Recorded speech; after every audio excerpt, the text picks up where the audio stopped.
Hello friends, आज हम हल करने जाने वाले हैं प्रश्नावली 1A।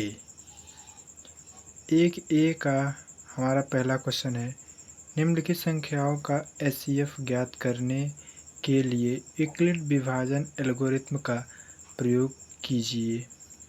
पहला क्वेश्चन है हमारा 135 और 225, और बी वाला क्वेश्चन है 196 और 38,220, और सी वाला क्वेश्चन है हमारा 867 और 25।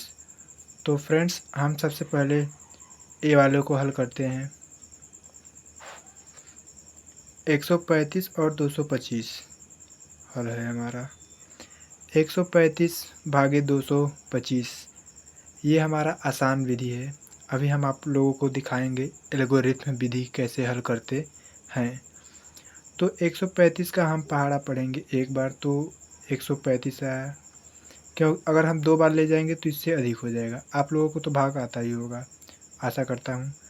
तो 135 हो गया, तो हमने 5 में से 5 गया 0। उसके बाद में ये 2 में से 3 तो घटेगा नहीं, इसलिए इसे हमने दे दिया, तो 12 हो गया। तो 12 में से 3 गया, बचा 9, और 1 में से गया 0, तो हमने यहाँ 0 नहीं लिखा है। उसके बाद में ये हमने भाग का निशान दे दिया है।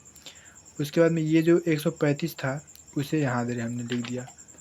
और उसके बाद में 90 का पहाड़ा, 90 का पहाड़ा हमने पढ़ा एक बार। अगर 2 बार पढ़ते तो कितना हो जाता, 180, इससे अधिक हो जाता, इसलिए हमने एक बार पढ़ा। तो 90 का 90, और 5 में से 0 गया 0, वो 5 हो गया, और 13 में से 9 गया 4। उसके बाद में हमने इस 90 को यहाँ पे उतारा। उसके बाद में 45 का पहाड़ा हमने पढ़ दिया 2 बार। 45 दूना 90, ये हमारा पूरा कट गया। अब देखिए हम एल्गोरिथ्म का प्रयोग, यहाँ पे एल्गोरिथ्म का विधि है, कैसे होता है एल्गोरिथ्म विधि द्वारा। देखिए, जो बड़ा रहता है उसे हम आगे लिखते हैं।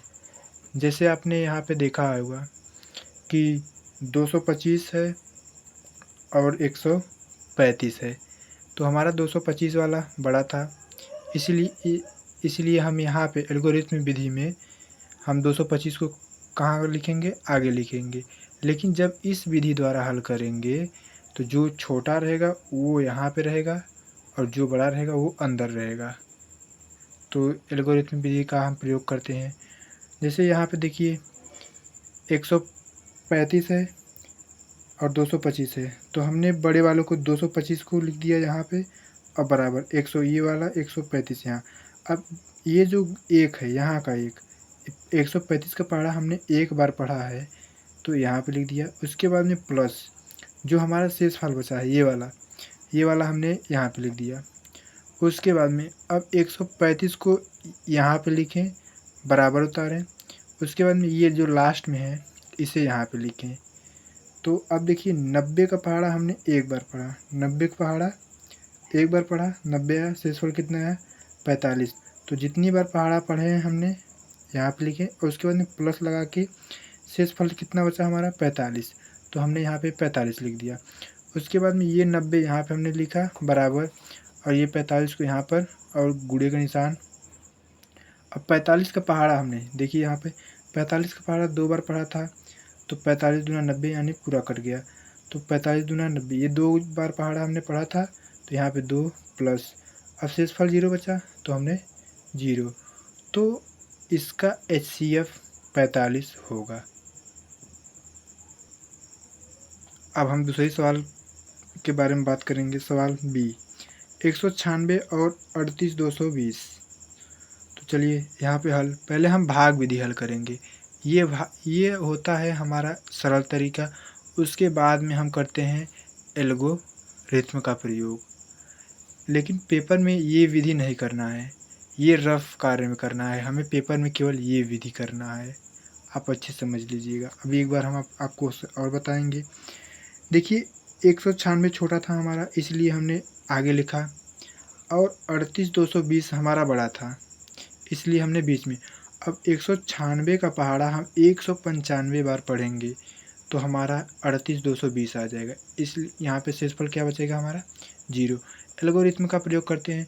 एल्गोरिथम में क्या होता है, जो बड़ा रहता है यानी ए वाला 38220, तो 38220 को आगे लिखेंगे उसके बराबर और 196, ये जो 196 है यहाँ पे हमने लिख दिया।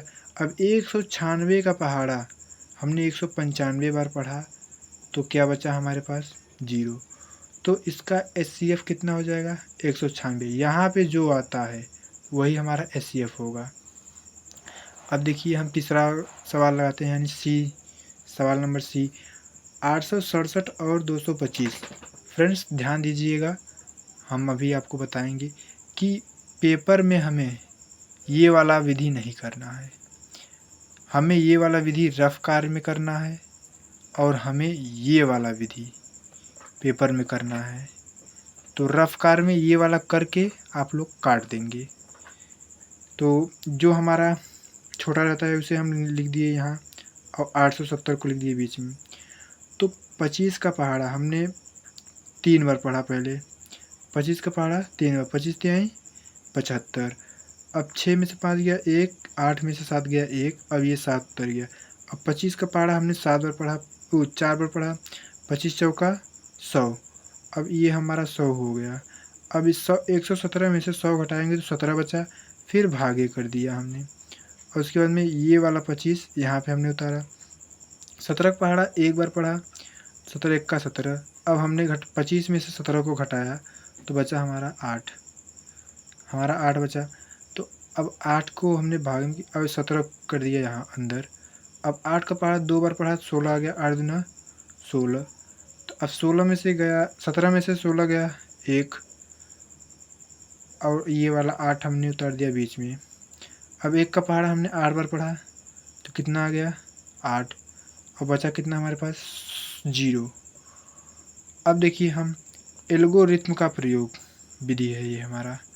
फ्रेंड्स हम आपसे रिक्वेस्ट करके कह रहे हैं कि इस विधि को पेपर में मत करिए, इस वाले विधि को केवल रफ कार्य में करेंगे आप लोग, लेकिन इस वाले विधि को आप केवल पेपर में करेंगे। तो हमारा जो बड़ा रहता है उसे हमने यहाँ लिखा, 25 हमारा छोटा था तो यहाँ लिखा, मतलब ये वाला 25 यहाँ लिखा, 867 सॉरी फ्रेंड्स, 867 बड़ा था हमारा इसलिए हमने यहाँ लिखा, और बराबर लगा के 25 छोटा था तो यहाँ लिखा। गुणते हमने कितनी बार पढ़ा था पूरा 34 बार, तो यहाँ 34 लिख दिया। अब प्लस शेषफल कितना बचा था 17, तो ये हो गया 17। अब देखिए ये जो 17 है, ये जो 25 है, 25 को हमने यहाँ लिखा और 17 को यहाँ पे गुणते लगा के, एक बार हमने पढ़ा था तो एक यहाँ पे लिखा, प्लस शेषफल कितना बचा 8, तो 8 लिख दिया। अब इस 17 को हम यहाँ पे लिखेंगे और बराबर लगा के, ये जो 8 है यहाँ पे गुणते 8 का पहाड़ा हमने 2 बार पढ़ा था, 8 दूना 16 यहाँ पे है, और 17 में से 16 गया बचा 1, तो यहाँ पे 1 बचा। अब इस 8 को यहाँ पे बराबर लगा कि इस 1 को यहाँ पे, अब 1 का पहाड़ा हमने देखिए 8 बार पढ़ा था तो 8 + 0, तो इसका HCF कितना होगा फ्रेंड्स हमारा 1। तो आशा करता हूँ आप लोगों को अच्छी तरह से इस वीडियो में समझ आ गया होगा ये सभी सवाल। ऐसे ही पढ़ने के लिए हमारे चैनल को आप लोग सब्सक्राइब करिए और अधिक से अधिक लोगों को शेयर करिए। अगर आप लोगों को नहीं समझ में आया होगा तो लाइक कमेंट करिए और हमारी कमी कहाँ है वो भी बताइए।